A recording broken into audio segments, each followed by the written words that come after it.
தற்போது ஒரு அண்மை செய்தி.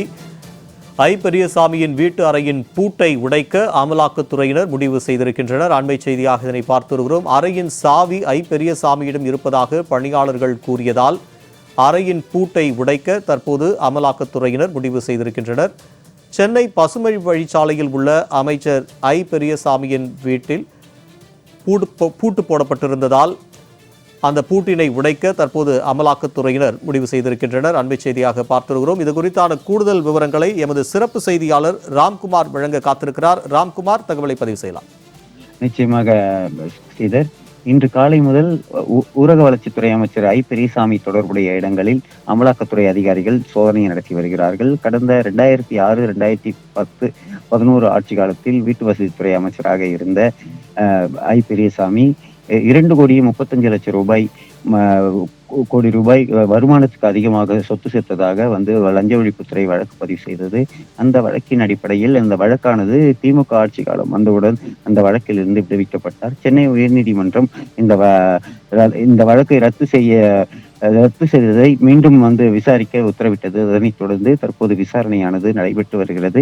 6 மாதங்களில் இந்த வழக்கை விசாரணை முடித்து அறிக்கை தாக்கல் செய்ய உத்தரவிட்டது. அதன் அடிப்படையில் அமலாக்கத்துறை அதிகாரிகள் இன்று காலை முதல் அவர் தொடர்புடைய இடங்களில் சோதனை நடத்தி வருகிறார்கள். சென்னை பசுமை வழிச்சாலையில் உள்ள அவரது அரசு பங்களாவான அவரது வீட்டில் காலை 7 மணி முதல் அமலாக்கத்துறை அதிகாரிகள் சோதனை நடத்தி வருகிறார்கள். குறிப்பாக தற்போது பசுமை வழிச்சாலை இல்லத்துல அவர் ஐ பெரியசாமி இல்லாததால் இன்று காலை வந்தவுடன் தமிழக போலீசார் அந்த அமலாக்கத்துறை அதிகாரிகளை உள்ளே நுழைவதற்கு அனுமதி மறுத்தார்கள். இதனைத் தொடர்ந்து மத்திய துணை ராணுவ படையுடன் உள்ளே புகுந்த அமலாக்கத்துறை அதிகாரிகள் கடந்த 4 மணி நேரத்துக்கும் மேலாக இந்த சோதனையானது நடைபெற்று வருகிறது. குறிப்பாக அவரது வீட்டில் உள்ள முக்கிய அறைகள், ஐ பெரியசாமியின் அறை மற்றும் முக்கிய அறைகள் பூட்டப்பட்டிருக்கிறது. அந்த பூட்டப்பட்ட அறையின் சாவிகளை அமலாக்கத்துறை அதிகாரிகள் ஊழியரிடம் கேட்டார்கள். இதற்கு அமைச்சரிடம்தான் இந்த சாவி உள்ளது என தெரிவித்ததை தொடர்ந்து தற்போது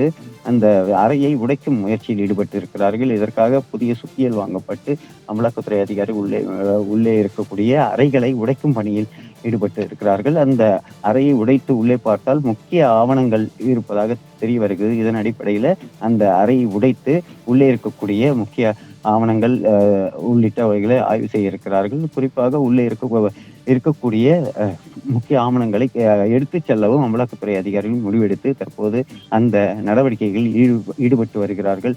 இதே போல இங்கு மட்டும் இல்லாமல் தலைமைச் செயலகத்தில் உள்ள அறையையும் சோதனை செய்ய முடிவெடுத்துள்ளதாக கூறப்படுகிறது. இதற்காக தமிழக போலீசார் தலைமைச் செயலகத்தில் இருக்கக்கூடிய போலீசார் அங்க இருக்கக்கூடிய முக்கிய அறைகளையும் அதே போல நுழைவாள்கள் அனைத்தையும் மூடி பாதுகாப்பு பணியில ஈடுபட்டிருக்காங்க. தற்போது பசுமை வழிச்சாலையில் உள்ள அவரது வீட்டில் 20க்கும் மேற்பட்ட துணை ராணுவ படையினர் நவீன ரக துப்பாக்கியுடன் பாதுகாப்பு பணியில் ஈடுபட்டு வருகிறார்கள். தற்போது அந்த உள்ளே இருக்கக்கூடிய முக்கிய அறைகளை உடைக்கும் முயற்சியில் அமலாக்கத்துறை அதிகாரிகள் ஈடுபட்டு வருகிறார்கள். ஸ்ரீதர், நன்றி ராம்குமார்.